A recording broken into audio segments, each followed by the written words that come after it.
All right, ladies and gentlemen, I hope you had a wonderful day. It was another precarious day in the markets. We started off in the red, bounced up green after we found some data to save us, but from the beginning to the end, the main theme was that prices are crashing. Now, I'm not talking about equity prices. I'm not even talking about wage data or anything that has to do with prices in the CPI or the jobs.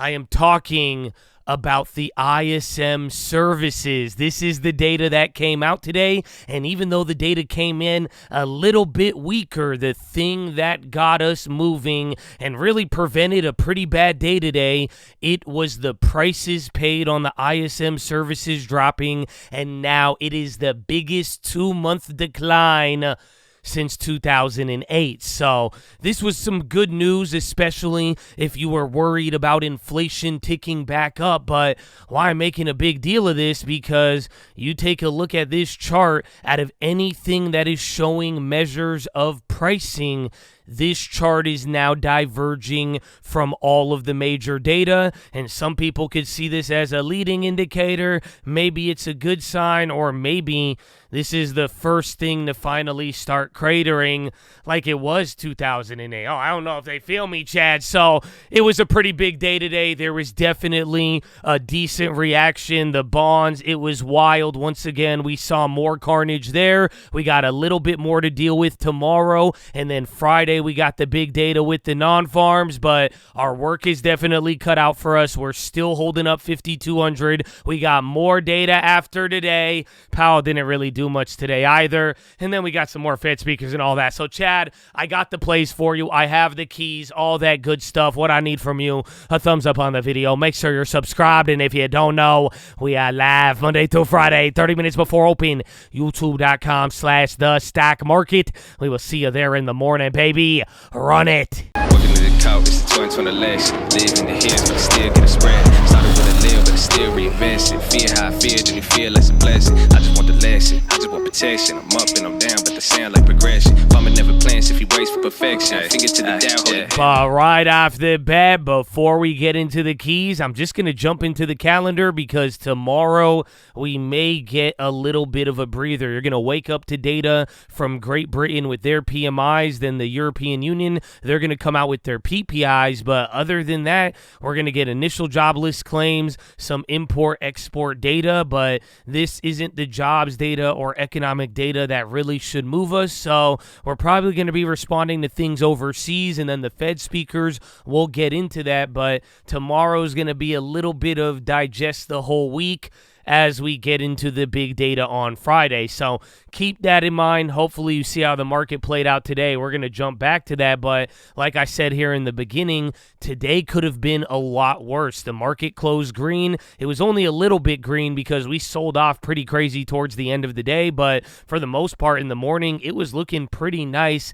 After gapping down, we had ADP data in the morning, and that came in hotter, and not only did the jobs data come in hotter, meaning there was more jobs than expected, but you also had wage data come in hotter as well. People who were changing jobs, their wages went up like 10%. That got people worried in the morning. We were trading lower with the futures, and then 30 minutes after the bell, an hour or so, we get the data, and then the ISM services saved us. So literally, the fact that the prices paid dropped, accompanied by a weaker services, this stopped us from going down. So that's why I said, just take a look at the chart. You could definitely see how that played out today. You go to the pre-market, you could see how we were a little bit lower. The data and prices prevented us from going lower, but we are still kind of shaken up from the last couple of days, and in between that 40-point gap up from the other day. So why is that? Because the Fed speakers in the data, Fed speakers have been saying a couple of things. Some of them have been a little bit more hawkish, but at the face value, the data has been hotter, and even all of the jobs data, the JOLTS jobs opening, that didn't give us much to start off the week. Today, the ADP, it was hotter in terms of jobs and wages. None of this is supportive for the non-farm so far. So it's very hard to draw a correlation, but usually if all of this data is coming in hotter, people do get a little worried. Doesn't mean all the data will actually be hotter, but in general, these inflation fears, how many times is Powell going to cut? We're still seeing that. In general, you just got finally one set of news that helps support you and stop some of the bleeding today. So now,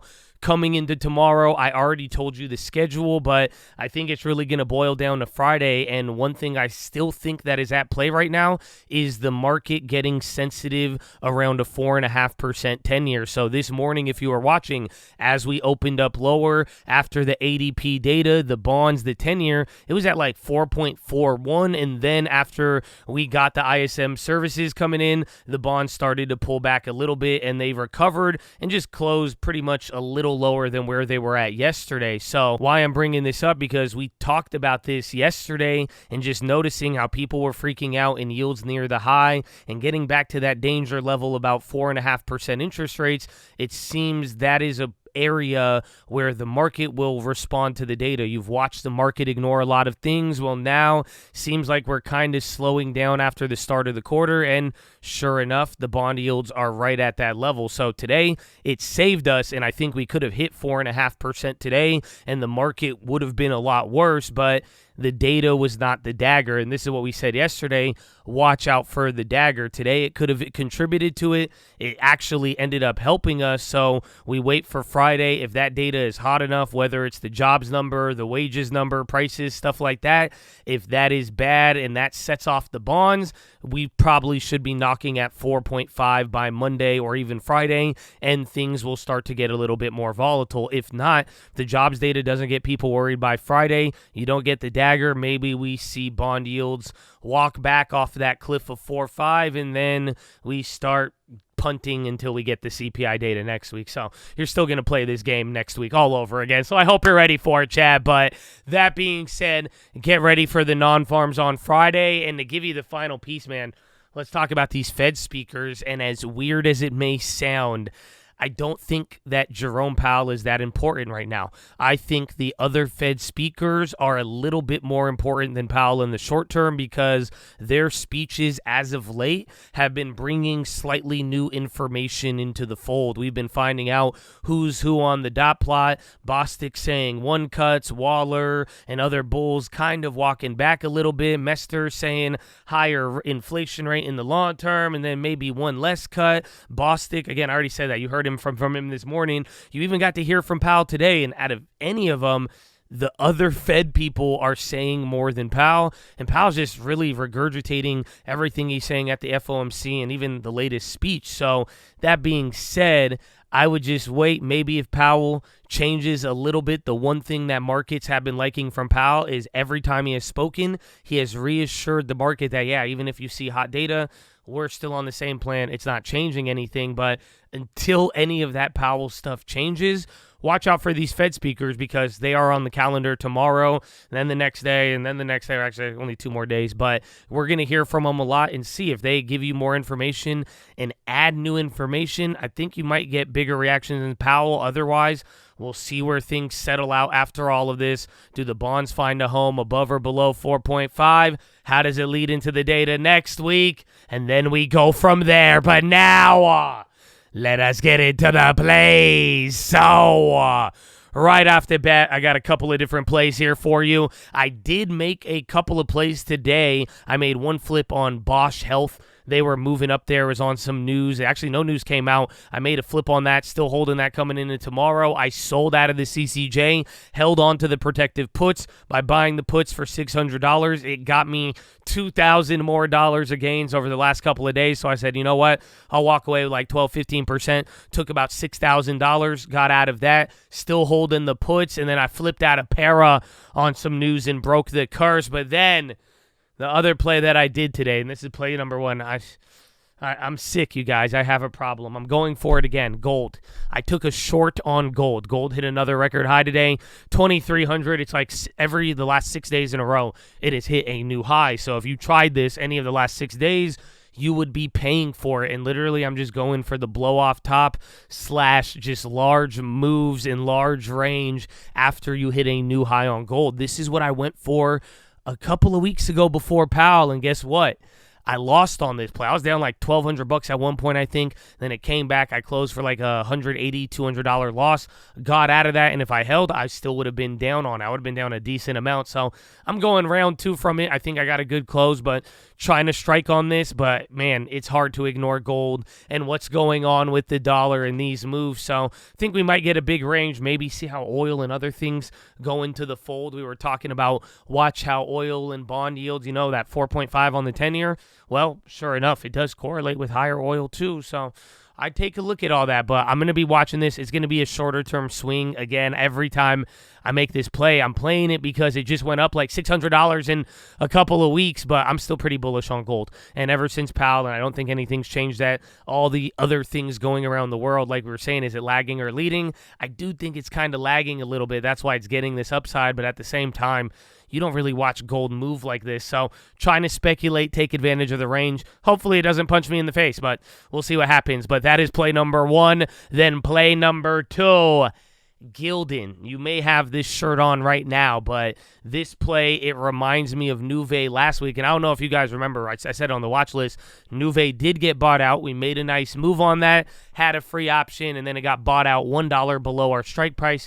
So we lost on our final option. But this play, Gilden, reminds me of Nuve. I don't have much info on this in terms of like pricing or anything like that. And that's why I'm bringing up Nuve, because you see the danger with playing these plays. There's a lot of speculation, a lot of things unconfirmed, and then on top of it, if you don't know the value and prices and then you make a play attached to the literal price of the stock, well, that's a high risk, high reward, my friend. So in this case, Gilden, they're going through the same scenario. People talked about buyouts with them. You got an update today saying that they're like accepting offers or all final offers by April 10th, and we haven't heard the final news. It's still up, and now depending on the price, it's either going to trade a lot higher or maybe it's already trading at that premium per se. So we'll see how that plays out. I am going to be watching it. I don't have a play on this, but definitely think this one's interesting. We saw this pop up a couple of weeks ago, so I've been hearing about the story. It's still at a decent price, so you never know. Or maybe even watch by Friday. They will drop news, or what was it? Not Friday, April 10th,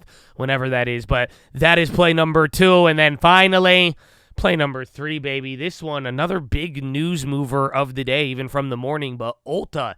And it was weird. They were at a JP Morgan conference, and they came out and they gave guidance, and they were like, yeah, like our quarter, it's actually slowing down way faster than we thought, and like way more than we thought. They just came out of nowhere. And why I put it here, I was like, it's kind of unnecessary. It was at this investor conference. They thought they should let people know, but even at their last earnings, they kind of guided towards that, and they kind of, prepared the market for it. So they came out with it, reminded people it was happening even faster. Maybe it's a sandbag for their next earnings, but then again, they just reported. So we'll see, but I'd keep watching this as it fills that gap level from the last 2 earnings. It's been moving a lot, and then even all the other cosmetic companies, Estee Lauder, I think even, who was it, like Sally Beauty Supply? There's like somebody else who's on the list there, but they all got affected by it. So watch out. Maybe there'll be some follow-ups, but definitely a big range on this stock as well. But that is play number 3. And as far as everything else, like I said, I only made those plays. I don't think I did anything. Just sold the CCJ, and that was about it, man. Not anything crazy. So we'll see where everything else takes us. I'm still in the bonds. I'm clapped on those now. I'm even down like $1,000 on the 2-year. Way more on the long end. So that's something I'll point out, because again, remember, 2 years tied more to policy. Shouldn't move as much. It has a better of a floor there. But in general, I do think we're going to get a lot more movement. And you saw what happened today with the data and bonds. I think we're going to get a lot more of that. Now we got non-farms and CPI. We'll take it in there. And before you know it, baby, it's going to be earnings. And then it's going to be the end of April. And this quarter's already there. And then it's summer. But Chad, that is your watch list, ladies and gentlemen. Make sure Hydrate Healthy ready to go. Make sure post your watch list. Make sure we see you there in the morning. I need the armor on. I need the helmet shining. And I need you to remember 2 things, baby. Take a good deal. Recognize the good deals in your life and take them, baby. Don't fight the good things. And on top of that, do everything in love, baby. Everything always love. In power. Just watch. Don't forget, baby. Don't forget. So, Chad, I love you. God bless you. I will see you in the morning. Drink that water. Stay hydrated, healthy, all that good stuff. And I'll see you in the AM and Harna.